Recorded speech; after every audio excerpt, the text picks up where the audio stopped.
Berry Gordy built the most famous soul music machine in American history.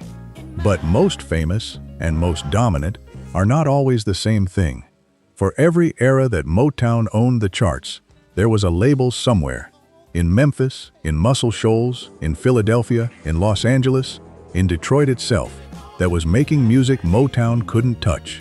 Tonight, 12 forgotten labels that didn't just compete with Motown. At specific, documented, verifiable moments in music history, they won.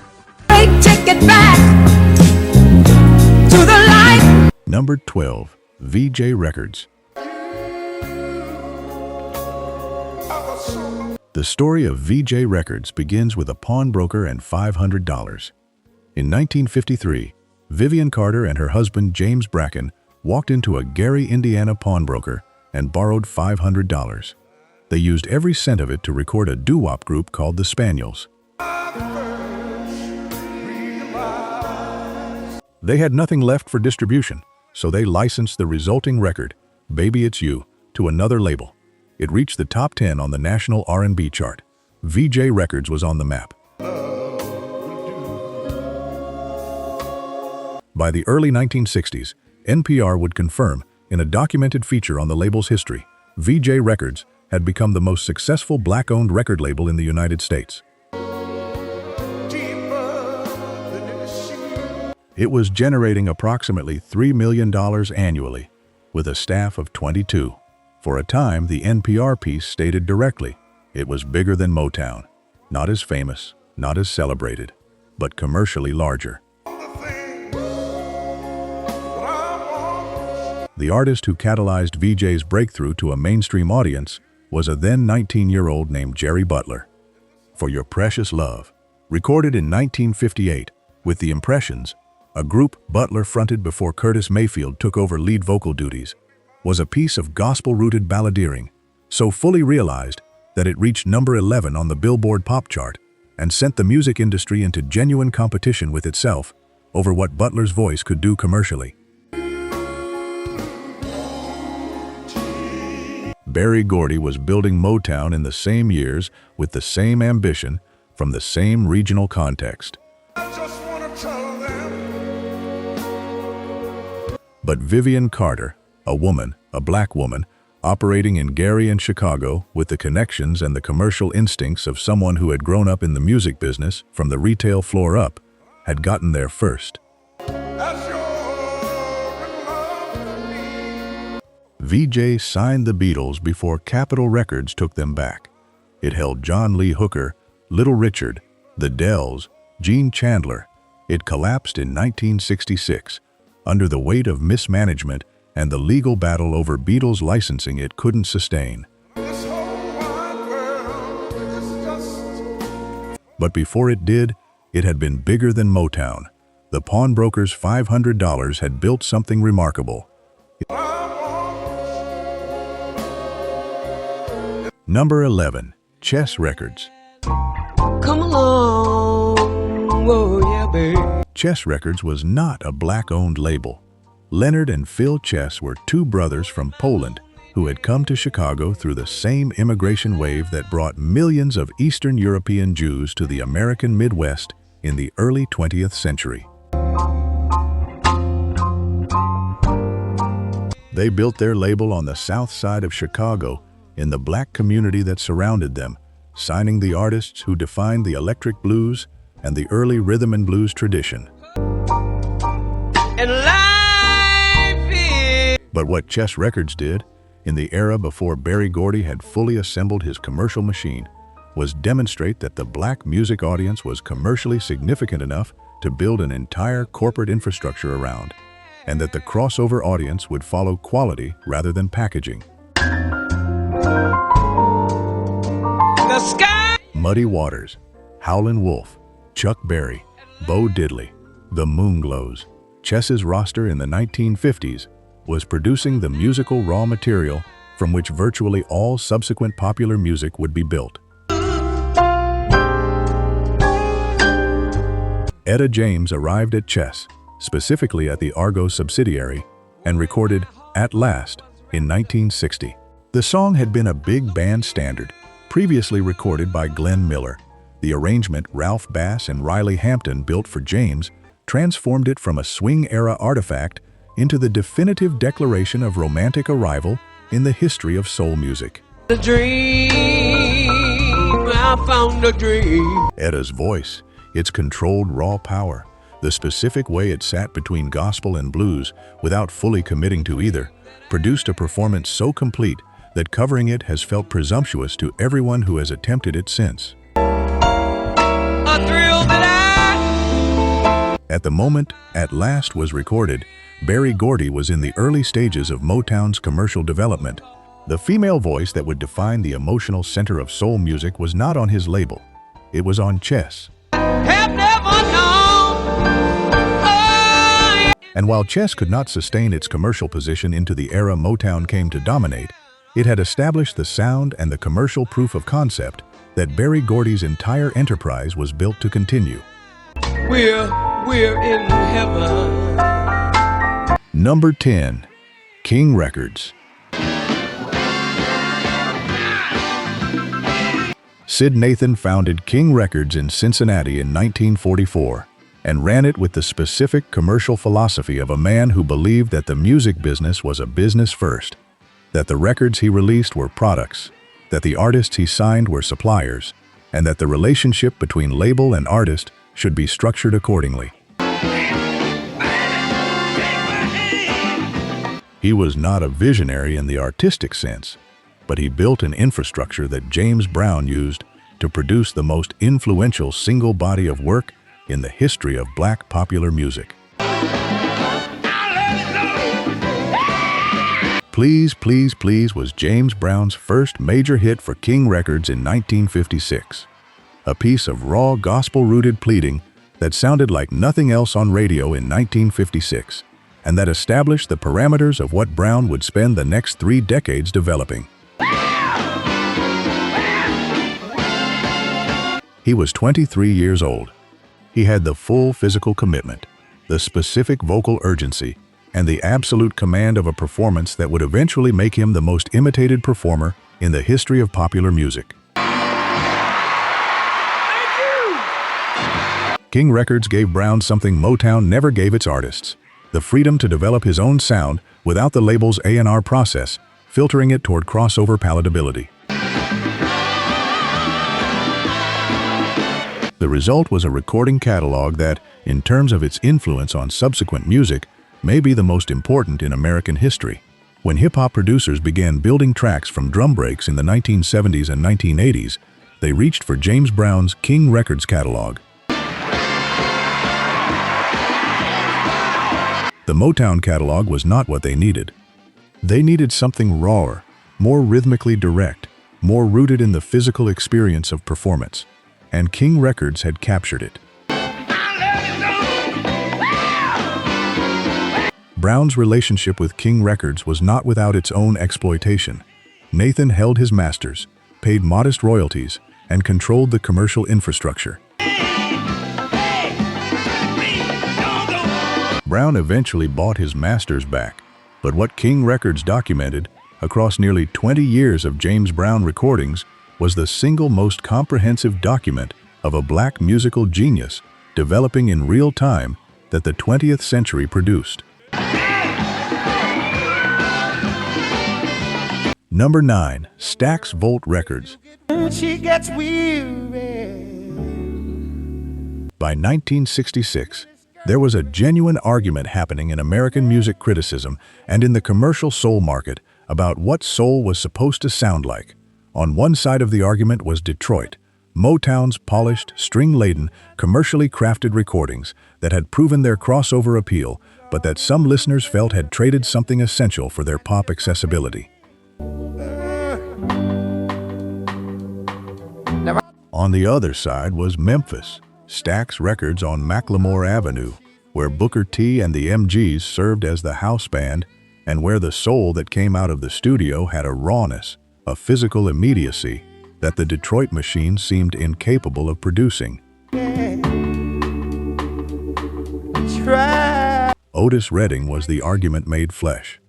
Try a Little Tenderness, recorded at Stax in 1966, begins as a conventional ballad, and then, in its final section, when the tempo lifts and Redding's voice leaves the structural constraint of the melody and simply pushes, harder and harder, against the song's resolution, becomes something that no amount of production polish could reproduce. He is not singing at that point.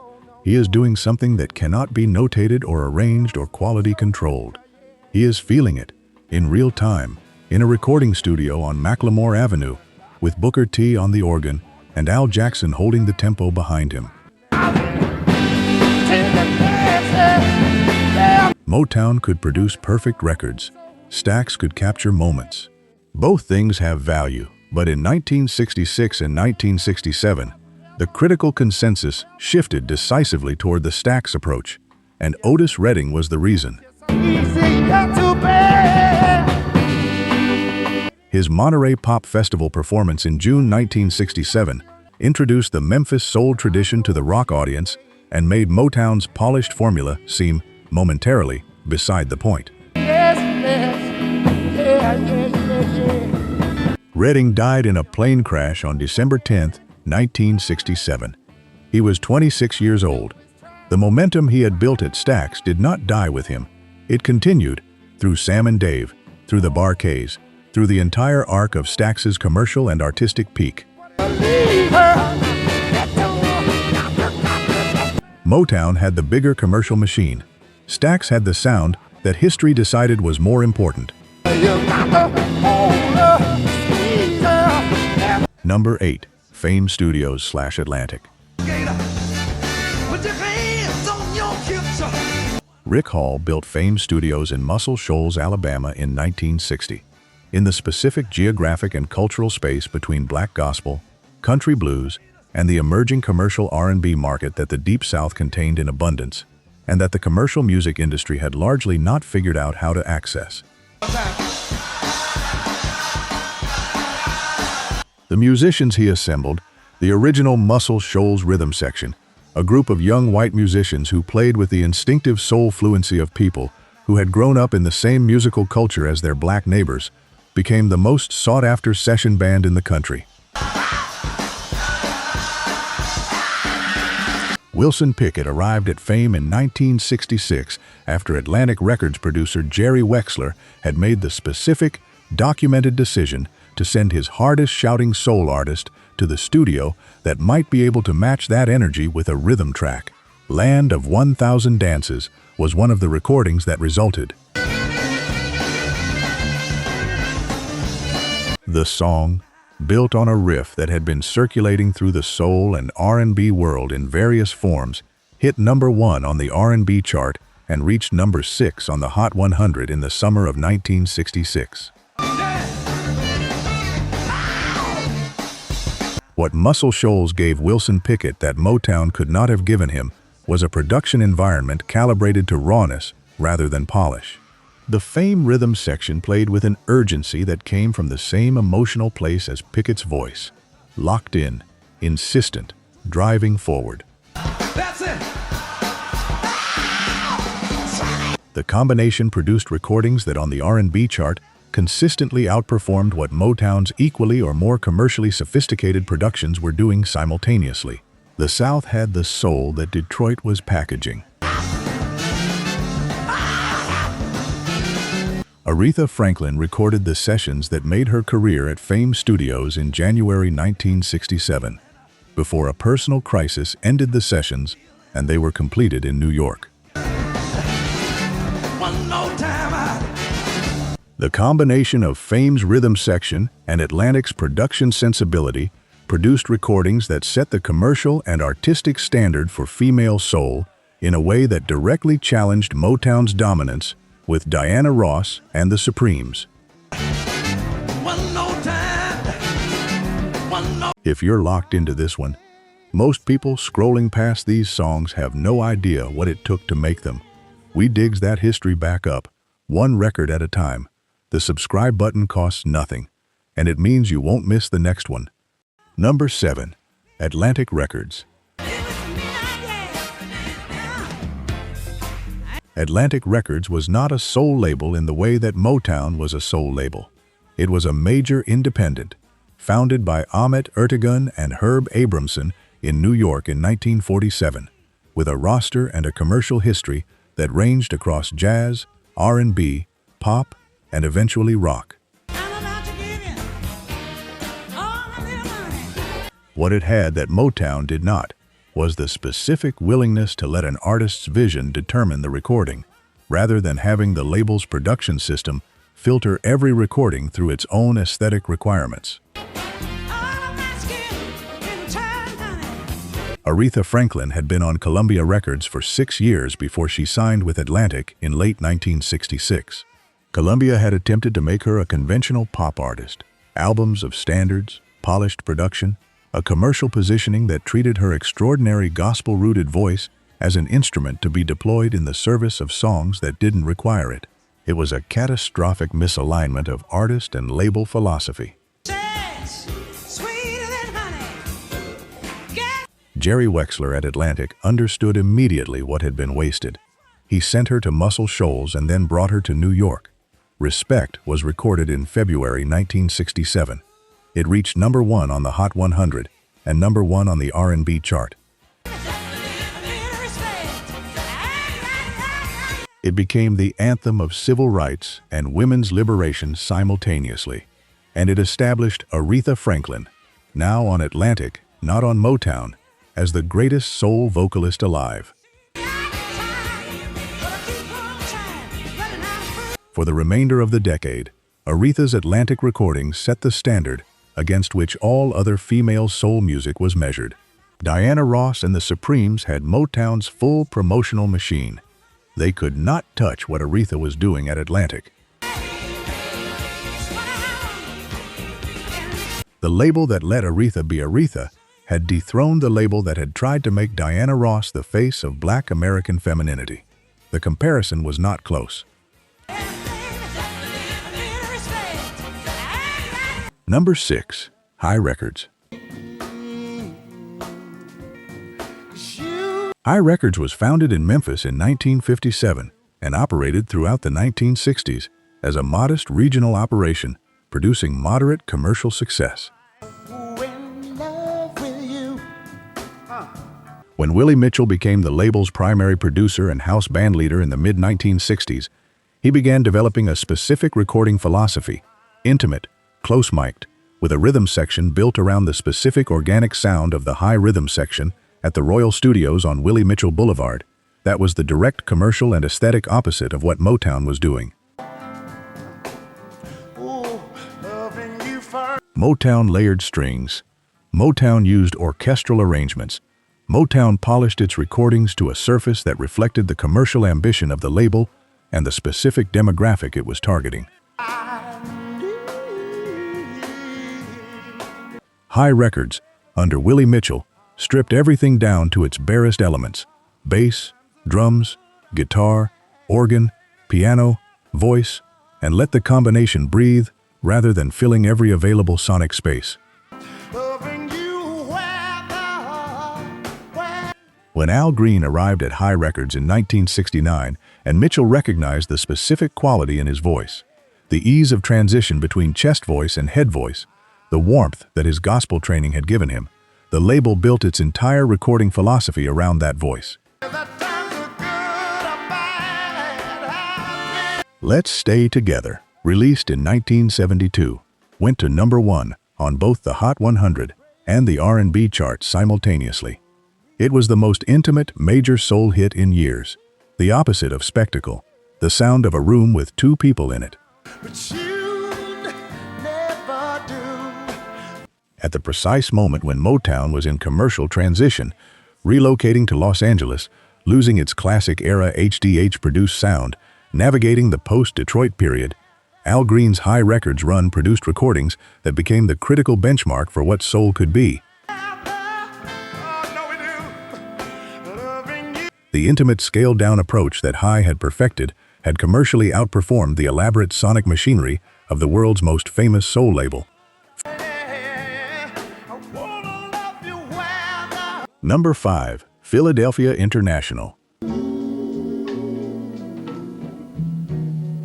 AllMusic's documented analysis of the R&B chart in 1972 contains a specific, verifiable statement. By the end of 1972, there was no doubt that Philly soul had overtaken that of Detroit.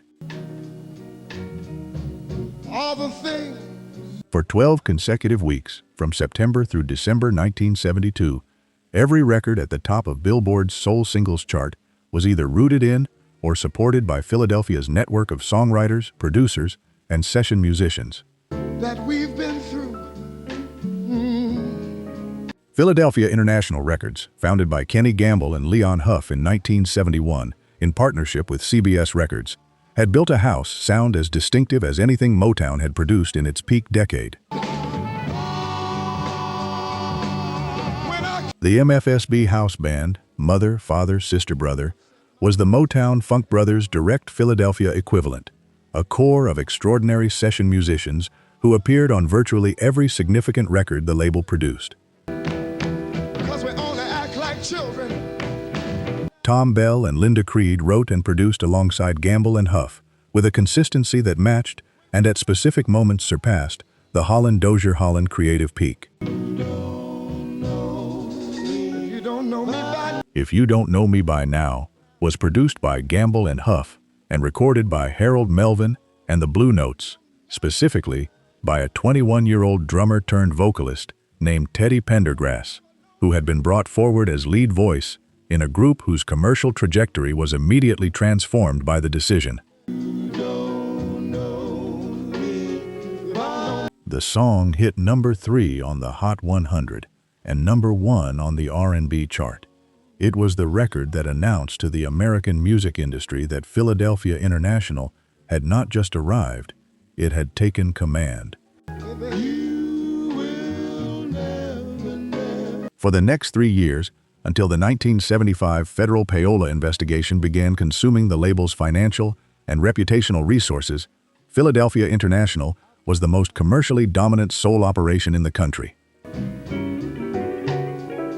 How many women will admit you? Motown, which had been the most commercially dominant soul operation for the preceding decade, had been displaced, documented, verified, and confirmed by the charts. Long as we've been together. Number 4, Westbound Records. When Motown left Detroit for Los Angeles in 1971, it left behind a city in ruins and a musical ecosystem with nowhere to go. The artists who had been vying for Motown contracts, the musicians who had been playing sessions in the shadow of Hitsville USA, the producers and engineers who had been learning the craft in Detroit studios, all of them suddenly found themselves in a commercial vacuum. Everybody up here. Come on, y'all. It's your one nation. Westbound Records, founded by Armin Baladian in 1968, named after the direction he had been driving on 8 Mile Road when the name came to him, was the label that stayed. NPR's documented feature on the label's history describes Detroit in the late 1960s as a hotbed of talent, left with nowhere to record after Motown's departure, and positions Westbound as the label that stuck around to document what happened next. What happened next was George Clinton, Parliament Funkadelic, the dual-label creative empire Clinton built across the 1970s, with Parliament on Casablanca Records and Funkadelic on Westbound, produced a body of work that made Motown's approach to soul music look, in the specific context of what Black American music needed in the 1970s, like a museum exhibit. One Nation Under a Groove, released in 1978, hit number 1 on the R&B chart and introduced the concept of funk as collective philosophy, the groove as the organizing principle of community rather than commerce. The sound that Parliament Funkadelic made was the sound of Detroit after Motown. Rawer, stranger, more politically radical, more willing to follow the music wherever it went, without asking whether Berry Gordy would approve. Y'all gotta sing it louder than that. Say it now. The label that Berry Gordy had built was in Los Angeles, making smoother, more conventionally commercial soul. The city he had left behind was making something that the next 50 years of black music would not stop building on. Number 3. Curtom Records. The dudes have been with him for so long. We have already covered Curtom Records in the context of its collapse, but its moment of maximum commercial and artistic dominance, the specific point at which it genuinely dethroned Motown, deserves its own separate examination.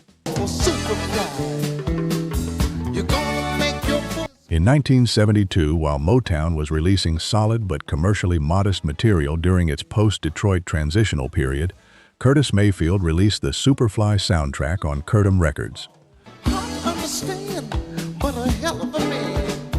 The album hit number 1 on the Billboard 200. Freddie's Dead hit number 4 on the Hot 100 and number 2 on the R&B chart. Superfly hit number 8 pop and number 5 R&B. The soundtrack sold over 2 million copies in 1972 alone. The Superfly soundtrack did something that went beyond commercial performance. It established a new standard for what a soul album could be conceptually. The film it accompanied was, by any conventional moral standard, problematic, a blaxploitation action picture that aestheticized drug dealing and street violence. Mayfield's soundtrack interrogated the film's premises while the film was still running. He narrated the economic logic of the drug trade, the community destruction it produced, the specific moral complexity of black survival in conditions of systematic deprivation, all over arrangements so lush and sophisticated that the album sounded more like film music than soul music, and more like soul music than film music, simultaneously. Motown had not released anything in 1972 that operated at this level of conceptual ambition. What's Going On had been Marvin Gaye's achievement in 1971, and Gordy had called it the worst thing he'd ever heard before releasing it. The idea that a soul album could be built around a sustained conceptual argument, that it could function as both commercial product and cultural critique simultaneously, was being demonstrated not at Motown but at Curtom. What does it mean? He wouldn't know. Can it be like... Number 2. Buddah Records. Gladys Knight had spent the majority of her commercial career at Motown, a career that had produced genuine hits, including I Heard It Through the Grapevine, but that had consistently been allocated resources at a level below her commercial potential. The label's attention was elsewhere. The Supremes, The Temptations, Marvin Gaye, Stevie Wonder, the acts that received Motown's full promotional commitment. Gladys Knight and the Pips were treated as a solid second-tier act in a label where the first tier was extraordinary. When her Motown contract expired in 1973 and she signed with Buddah Records, the music industry waited to see what would happen. Buddah was not Motown. It had a mixed commercial history and did not have Motown's infrastructure or promotional relationships. The bet on the label seemed uncertain. Midnight Train to Georgia was the first Buddah single. It went to number 1 on the Hot 100 for 2 weeks and number 1 on the R&B chart. It won the Grammy Award for Best R&B Vocal Performance by a Duo or Group in 1974. It has been ranked by Rolling Stone among the greatest songs in the history of American popular music.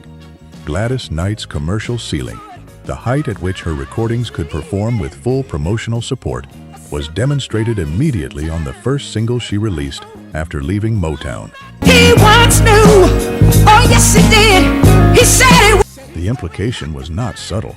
Here was an artist who had been at Motown for 7 years without receiving the promotional commitment she deserved, and who on her very first single at a smaller label, without Motown's infrastructure, reached number 1 and won a Grammy. The most powerful soul label in America had been suppressing the commercial potential of one of the most talented artists on its roster, and Buddah Records proved it in a single week. Number 1. Stax Records. There is a specific, documented, verified moment when a record released on Stax Records made everything Berry Gordy had built seem commercially modest by comparison. The moment was the 1972 Academy Award ceremony. The category was Best Original Song. The winner was Theme from Shaft by Isaac Hayes, recorded for Stax Records. The award made Isaac Hayes the first black composer to win a non-acting Oscar, the first time anyone of African-American heritage had won a competitive Academy Award in any non-performing category. Isaac Hayes had arrived at Stax as a pianist, arranger, and session musician, the quiet, multi-skilled musician who played on the records that other people made famous. His role at Stax was structural. He was part of the infrastructure rather than a commercial front. And then, in 1969, Stax gave him the opportunity to make his own album with his own vision. And Hot Buttered Soul sold 2 million copies and introduced the orchestrated long-form soul format that redefined what a soul album could be. The Shaft soundtrack, released in 1971, took the formal innovation of Hot Buttered Soul and applied it to cinema in a way that no soul artist had previously attempted. The theme from Shaft opened with a wah-wah guitar figure that has since been sampled, referenced, and reworked in over 300 commercially released recordings. It established Hayes' specific sonic aesthetic: strings, brass, propulsive rhythm section, and the wah-wah guitar as melodic voice, as the sound of a specific moment in American cultural history. When Isaac Hayes walked to the Academy Awards podium in his gold chain vest to accept the Oscar, he was doing something Berry Gordy had never managed with any Motown artist. He was placing a soul musician at the center of the mainstream American cultural establishment, not as a commercial performer, but as an artist of the highest recognized order. Motown had the biggest commercial catalog in soul music history. Stax had the Oscar.